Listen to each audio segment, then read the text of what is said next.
Aceh Explore menampilkan halaqah dari Masjid Raya Baitur Rahman Banda Aceh. Subscribe, komen, like, dan share. Assalamualaikum warahmatullahi wabarakatuh.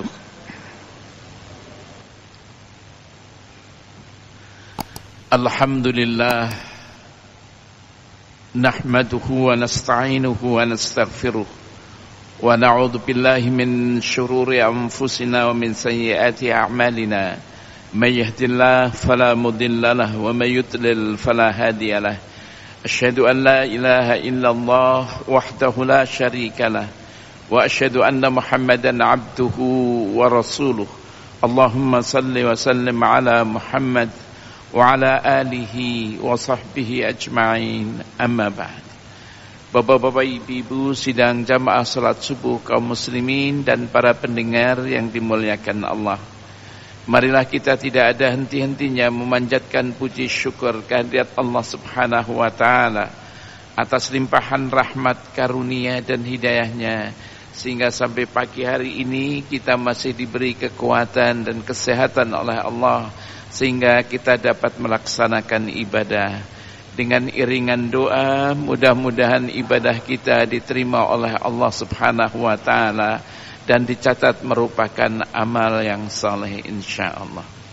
Bapak-bapak, ibu-ibu yang kami muliakan, pada pertemuan yang lalu kita telah berbicara tentang tanggung jawab pendidik atau orang tua terhadap pendidikan seksual anak, dan alhamdulillah sudah selesai. Pada pagi hari ini kita akan bicara tentang metode pendidikan yang berpengaruh terhadap anak. Abdullah Nasih Ulwan dalam bukunya Tarbiyatul Aulad fil Islam, beliau mengatakan ada 5 metode pendidikan yang nampaknya berpengaruh besar terhadap anak kita. Apa yang 5 itu adalah metode pendidikan dengan keteladanan, metode pendidikan dengan adat kebiasaan, metode pendidikan dengan nasihat, metode pendidikan dengan memberikan perhatian, dan juga metode pendidikan dengan memberikan hukuman. Kita akan bicara tentang yang pertama, yaitu pendidikan dengan keteladanan. Berbicara tentang metode pendidikan keteladanan, kita tidak lepas bagaimana Rasulullah SAW memberikan contoh keteladanan kepada kita, kepada umatnya. Karena umat Islam tentu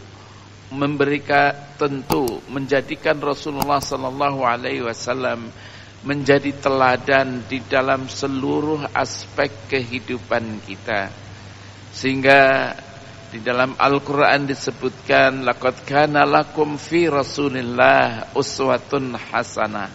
Sungguh bagimu di dalam diri Rasulullah SAW ada suri tauladan yang baik. Rasulullah SAW memberikan keteladanan tidak lepas daripada pendidikan yang diberikan oleh Allah Subhanahu wa ta'ala kepada Rasulullah Muhammad SAW, sehingga Rasulullah SAW di dalam sebuah riwayat disebutkan, Addabani Rabbi fa ahsana ta'dibi. Tuhankulah yang memberikan pendidikan yang baik kepadaku. Tuhanku yang memberikan pendidikan yang baik kepadaku. Jadi Rasulullah SAW melaksanakan apa yang dididik oleh Allah Subhanahu wa ta'ala kepada Rasulnya. Tentang pendidikan keteladanan ini juga di dalam sebuah riwayat hadis dari Aisyah radhiyallahu an, ketika Aisyah ditanya, ma khuluqu Rasulillah sallallahu alaihi wasallam, apa akhlak Rasulullah sallallahu alaihi wasallam? khuluqu Rasulillah Al-Quran. Akhlak Rasulullah sallallahu alaihi wasallam itu adalah Al-Quran. Bapak-bapak, ibu-ibu, marilah kita simak bagaimana Rasulullah memberikan contoh keteladanan di dalam ibadahnya. Mughirah bin Syu'bah meriwayatkan, kana Rasulullah sallallahu alaihi wasallam yaqum minal lail. Rasulullah sallallahu alaihi wasallam bangun malam untuk salat tahajud. Hatta tatawarram qadamahu, sehingga kakinya itu bengkak.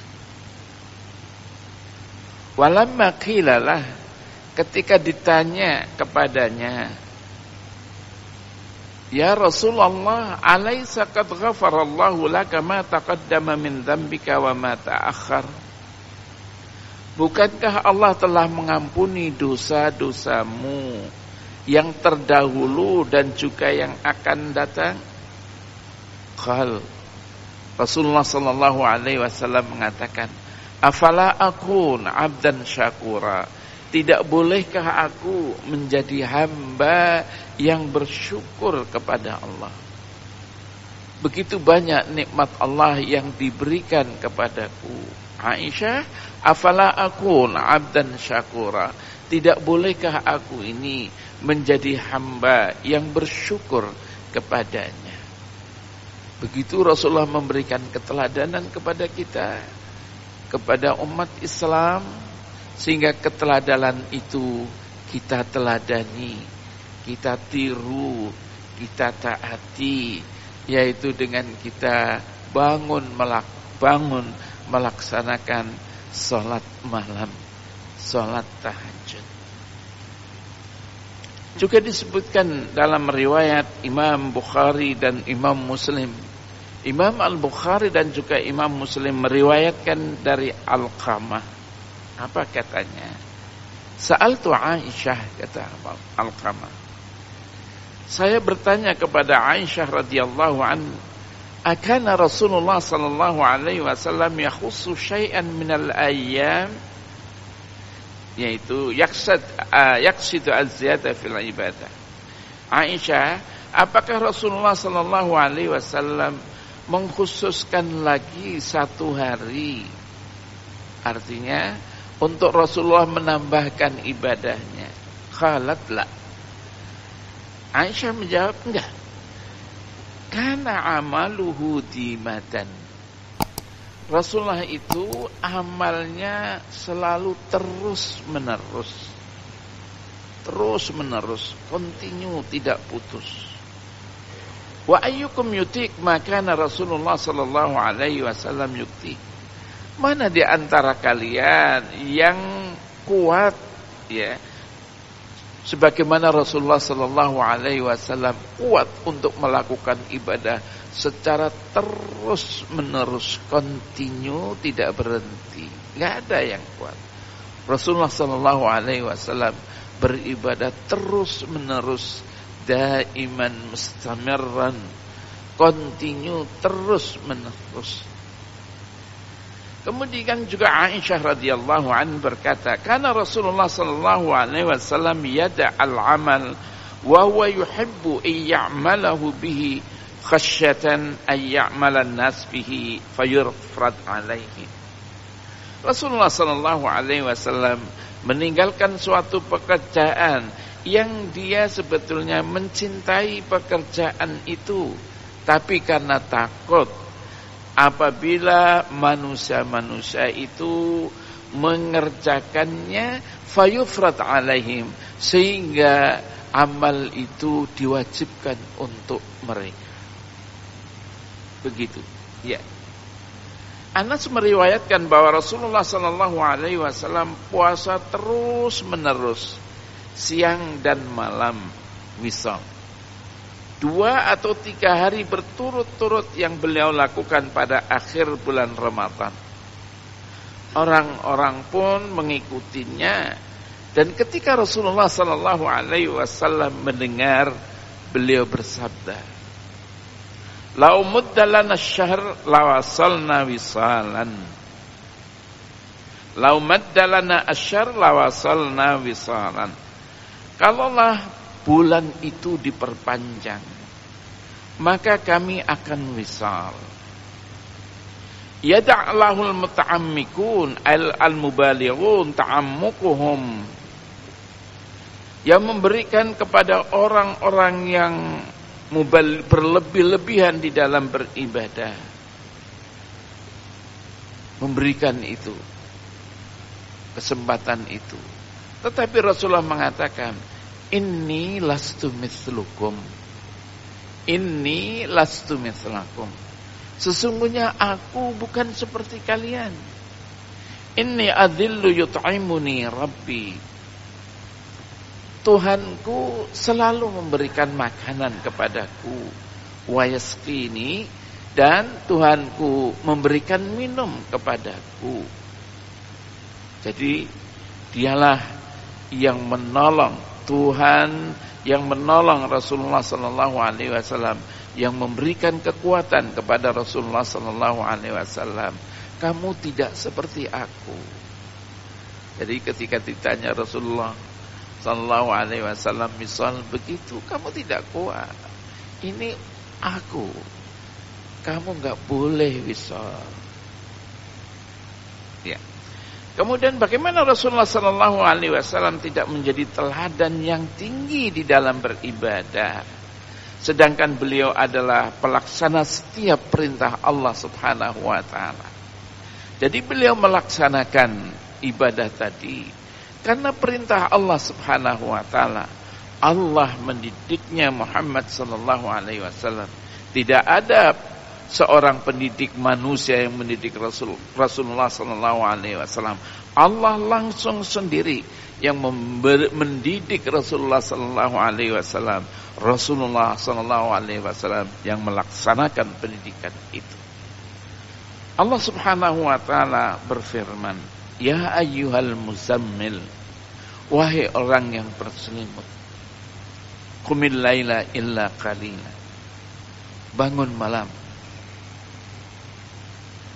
sedikit dari malam, nisfahu, separuh malam, awing kusminhu qalila, atau kurang sedikit dari itu, auzid alaihi, atau tambah. Kemudian Allah mengatakan, warattilil qur'ana tartila, bacalah Al-Quran dengan tartil. Inna sanulqi alaika qaulan tsaqila, sesungguhnya aku akan memberikan kepadamu qaulan tsaqila, kata-kata yang berat. Inna nasyi'atal lail hiya ashaddu wat'an wa aqwamu qila, sesungguhnya bangun malam itu adalah lebih tepat untuk khusyuk dan lebih berkesan untuk itu. Kenapa bangun malam?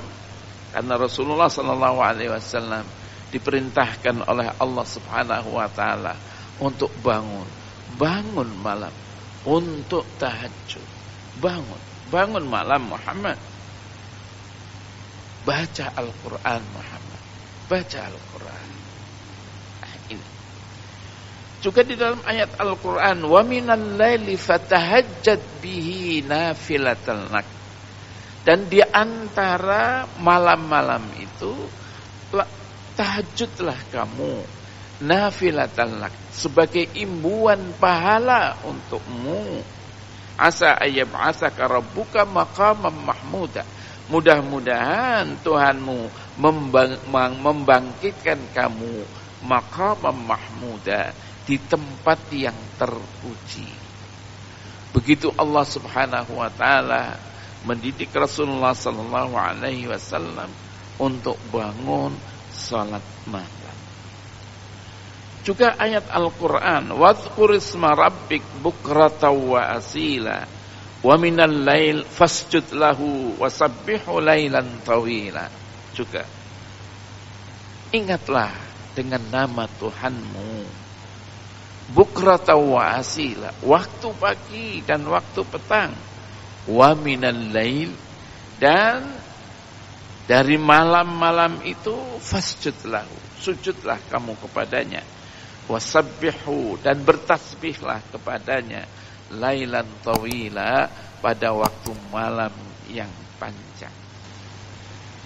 Keteladanan Rasulullah sallallahu alaihi wasallam dalam hal bermurah hati, jadi itu dalam beribadah. Di dalam bermurah hati, Rasulullah sallallahu alaihi wasallam selalu memberi tanpa takut pada kekurangan dan kemiskinan. Jadi Rasulullah sallallahu alaihi wasallam memberikan sesuatu, dia enggak takut nanti jadi miskin. Dia tidak takut nanti dia menjadi kurang, enggak takut dia. Jadi kalau memberi dia tidak takut nanti kurang, tidak takut dia nanti miskin. Beliau bermurah hati dibanding dengan angin yang berhembus, terlebih lagi jika pada bulan Ramadan. Dalam riwayat, kana Rasulullah sallallahu alaihi wasallam ajwadan nas, wa kana ajwada ma yakun fi Ramadan hina yalqahu Jibril. Wala Rasulullah sallallahu alaihi wasallam ajwad bil khair minar rih al mursalah. Rasulullah sallallahu alaihi wasallam adalah orang yang paling dermawan. Kedermawannya itu nampak pada bulan Ramadan ketika berjumpa dengan Jibril. Sungguh Rasulullah sallallahu alaihi wasallam kedermawanannya itu lebih cepat dari ar-rih al-mursalah, angin yang berhembus. Begitu cepatnya Rasulullah kalau diajak kebaikan itu. Dalam sebuah hadis Rasulullah sallallahu alaihi wasallam, lam yus'al Rasulullah sallallahu alaihi wasallam syai'an qat 'alal Islam illa a'ta. Rasulullah sallallahu alaihi wasallam tidak diminta sesuatu ya, dalam Islam illa a'ta, kecuali beliau Rasulullah sallallahu alaihi wasallam memberikannya. Wa inna rajulan atah fasa'alahu fa'atahu ghanaman baina jabalain. Ada seseorang yang datang kepada beliau, kepada Rasulullah sallallahu alaihi wasallam, fasa'alahu, lalu dia meminta kepadanya. Fa'atahu ghanaman. Lantas orang itu diberi oleh Rasulullah sallallahu alaihi wasallam kambing baina jabalain, di antara dua jabal, dua gunung. Faraja'a ila qaumihi. Lantas orang itu pulang ke masyarakatnya, ke kaumnya. Faqal. Kemudian orang itu mengatakan, aslimu. Masuk Islamlah kalian. Fa inna Muhammadan yu'ti 'ata'an man la yakhsha al-qafa. Sesungguhnya Muhammad itu memberikan pemberian yang orang itu, Rasulullah itu tidak takut dengan kemiskinan, tidak takut dengan kekurangan, dengan kemiskinan. Begitu Rasulullah sallallahu alaihi wasallam bermurah hatinya, memberikan teladan kepada kita. Kemudian Rasulullah sallallahu alaihi wasallam juga memberikan keteladanan dengan kezuhudan beliau. Tidak tamak, tidak rakus dengan dunia ini. Dia zahid, orang yang zahid. Bagaimana zuhudnya Rasulullah sallallahu alaihi wasallam? Abdullah bin Mas'ud radhiyallahu an berkata, "Dakhaltu 'ala Rasul sallallahu alaihi wasallam qama 'ala hasir." Aku masuk ke rumah Rasulullah sallallahu alaihi wasallam, beliau bangun 'ala hasir, dari tikarnya. Waqad athara fi jambihi asy-syarif. Kemudian punggung Rasulullah sallallahu alaihi wasallam berbekas. Bekas apa? Bekas hasir tadi, tikar tadi. Fakultu, Abdullah bin Mas'ud mengatakan, kemudian aku bilang kepada Rasulullah, ya Rasulullah, laut takhadna laka wata'an taj'aluhu bainaka wa bainal hasir yahqika min. Ya Rasulullah, kalau boleh aku menjadikan untukmu suatu alas yang dapat menjaga agar supaya kamu tidak kena bekas. Saya bikinkan ya Rasulullah untuk kamu itu. Faqal. Kemudian Rasulullah sallallahu alaihi wasallam mengatakan, "Mali walid dunya." Apalah artinya aku dengan dunia ini? Ma ana wad dunya illa karaqibin. Aku dan dunia ini ibarat rakib. Ibarat orang yang menaiki, atau ada dalam riwayat yang lain seperti orang yang melancong. Istadhalla tahta syajaratin. Capek, dia itu istadhalla tahta syajaratin. Dia bernaung di bawah pohon. Capek, dia bernaung di bawah pohon. Sumarah. Kemudian pergi setelah selesai capeknya, ya, watarakaha, dan meninggalkan pohon itu. Untuk apa aku dengan dunia ini? Ibarat hidup ini adalah ibaratnya seperti orang yang melancong. Sebentar capek, dia istirahat di bawah pohon. Selesai capeknya, dia pergi dan tidak kembali lagi. Artinya hidup di dunia ini sebentar, nggak lama. Ngapain dengan dunia itu? Ini, jadi beliau begitu memberikan teladan. Beliau bersabda, Allahumma ja'al rizqa ali Muhammad kafafan. Berdoa, ya Allah, ya Tuhanku, jadikanlah rezeki yang cukup, ya, kepadaku dan keluarga Muhammad. Bukan banyak-banyak, yang cukup untuk hidup.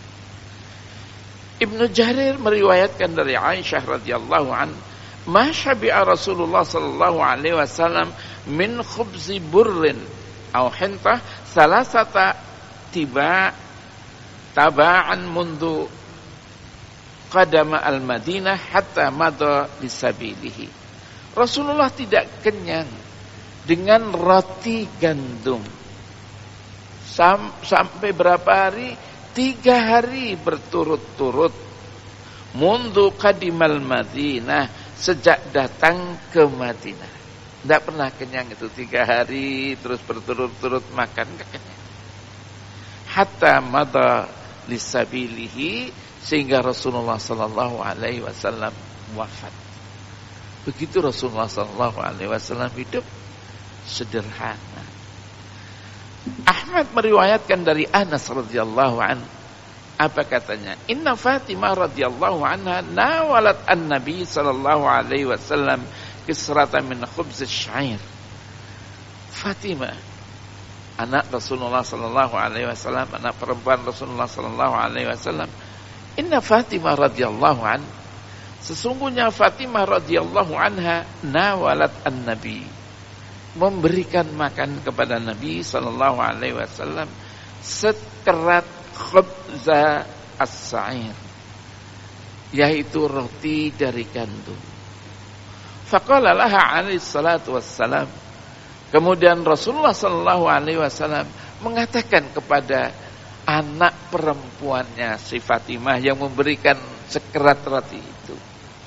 Apa kata Rasulullah sallallahu alaihi wasallam? Hadza awwalu ta'amin akalahu abuk mundu salasati ayat. Inilah roti yang pertama kali aku makan. Ayahmu Fatimah makan tidak makan mundu salasati ayam, sejak 3 hari. Inilah baru aku makan. Kamu berikan kepadaku Fatimah. Rasulullah sallallahu alaihi wasallam memberikan keteladanan dalam zuhud karena beliau juga pelaksana dari apa yang diinginkan oleh Allah Subhanahu wa taala dalam firman-Nya. Wala tamuddanna 'ainaika illa ma matta'na bihi azwajan minhum zahratal hayat ad-dunya. Lanaftinannahum fi wa rizqu rabbika khairu wa abqa. Dan jangan tujukan matamu kepada apa yang kami berikan kepada mereka sebagai zahratul hayatid dunya, bunga-bunga dari kehidupan dunia ini. Sungguh itu semuanya kami akan menguji mereka. Kemudian Allah berfirman, wa rizqu rabbika khair, rezeki Tuhanmu itu lebih baik, wa abqa, dan lebih kekal. Bapak-bapak, ibu-ibu, kita hendaknya tidak mempunyai pengertian. Jadi ada nanti salah pengertian, salah pemahaman. Kita hendaknya tidak mempunyai pengertian bahwa Rasulullah SAW zuhud karena beliau fakir atau kekurangan makan. Bukan itu. Rasulullah zuhud bukan berarti beliau miskin atau berarti beliau itu kekurangan. Bukan itu. Kekurangan makan, bukan itu. Jika beliau menginginkan kehidupan yang melimpah ruah, ya, bersenang-senang dengan bunga kehidupan dunia, maka dunia akan tunduk kepadanya untuk memberikan segala apa yang beliau inginkan. Kalau Rasulullah ingin dunia, sudah dunia ini diberikan kepada Rasulullah SAW. Tetapi kenapa Rasulullah SAW zuhud dan iffah, menjaga kehormatan dirinya? Karena ada tujuan, ada maksud dan tujuan dari zuhudnya itu. Apa maksudnya? Pertama, dengan zuhud Rasulullah SAW ingin mengajarkan kepada generasi muslim akan arti tolong menolong. Tadi tolong menolong, pengorbanan dan mendahulukan orang lain. Pengorbanan, berjuang, pengorbanan. Sampai Rasulullah SAW seperti itu. Dan mendahulukan orang lain. Masya Allah. Biasanya dirinya dulu, baru sudah kenyang menuntut orang lain. Mendahulukan orang lain. Imam Baihaqi meriwayatkan dari Aisyah radhiyallahu anha, ma syabi'a Rasulullah sallallahu alaihi wasallam salasata ayyam mutawaliyah walau syi'na syaba'na walakinnahu yu'tharu ala nafsi. Rasulullah tidak kenyang 3 hari berturut-turut. Kalau kami mau, kata Aisyah, kalau kami mau, kami kenyang. Akan tetapi mendahulukan orang lain. Mendahulukan orang. Yang kedua, kenapa Rasulullah SAW zuhud? Beliau menginginkan agar generasi muslim meneladani hidup sederhana. Hidup sederhana. Dan tidak menerima apa adanya. Mengapa? Karena dikhawatirkan mereka akan terbuai oleh bunga kehidupan dunia yang memalingkan mereka dari kewajiban dakwah dan meninggikan kalimat Allah. Khawatir kalau tidak hidup sederhana nanti dia berfoya-foya. Ya. Dikhawatirkan juga akan tenggelam dalam kehidupan dunia. Ya. Sehingga mereka binasa sebagaimana orang-orang terdahulu dibinasakan karena Islam. Tentang hidup sederhana. Insyaallah ini bapak-bapak ibu. Kemudian yang ketiga, dengan zuhud Rasulullah SAW bermaksud hendak memberikan pemahaman kepada orang yang hatinya diliputi berbagai macam penyakit. Seperti orang munafik, seperti orang-orang kafir, bahwa dari dakwah yang beliau serukan kepada umat manusia, beliau tidak menginginkan harta dan kesenangan fana yang palsu. Jadi Rasulullah SAW dan Rasulullah zuhud seperti itu. Rasulullah tidak menginginkan tadi kesenangan yang fana, kesenangan yang palsu dengan dunia ini. Tidak pula kemewahan dan kenikmatan duniawi. Rasulullah tidak menginginkan itu. Dengan mengatasnamakan agama.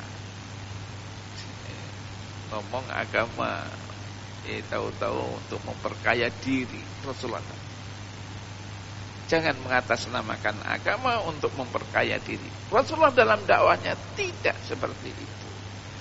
Tetapi yang beliau inginkan adalah mendapatkan pahala dari Allah Subhanahu wa taala. Semata-mata menginginkan pahala. Dan bertemu dengan Allah Subhanahu wa taala. Ya. Dengan tanpa matahari sedikit pun di sisinya. Ya, syiar yang dibawanya adalah syiar para nabi sebelumnya.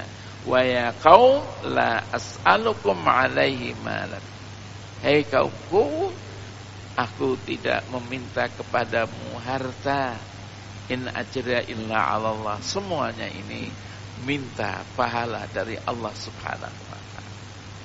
Inilah Bapak-bapak, Ibu-ibu, keteladanan Rasulullah sallallahu alaihi wasallam yang diajarkan oleh Allah Subhanahu wa taala kepada Muhammad sallallahu alaihi wasallam, dan Muhammad sallallahu alaihi wasallam melaksanakannya sebagai pelaku, melaksanakannya agar umatnya meniru. Begitu kita menjadi pendidik, menjadi guru, menjadi dosen, menjadi siapa saja, apalagi orang tua, agar juga memberikan keteladanan dalam hal-hal ini. Kalau tadi memberikan teladan di dalam ibadahnya, memberikan keteladan dalam hidupnya secara sederhana, semuanya itu adalah penting untuk anak-anak kita meniru. Karena guru, pendidik, orang tua adalah satu-satunya yang nanti pertama kali akan ditiru oleh anak-anak kita. Inilah pentingnya pendidikan dengan metode keteladanan. Tidak ngomong, tidak banyak berbicara, tapi dengan keteladanan ini akan memberikan manfaat, memberikan asar bekas kepada kepribadian anak. Ini saja pada pagi hari ini, dan kita lanjutkan insyaallah di minggu yang akan datang. Wabillahi taufiq wal hidayah. Wassalamualaikum warahmatullahi wabarakatuh.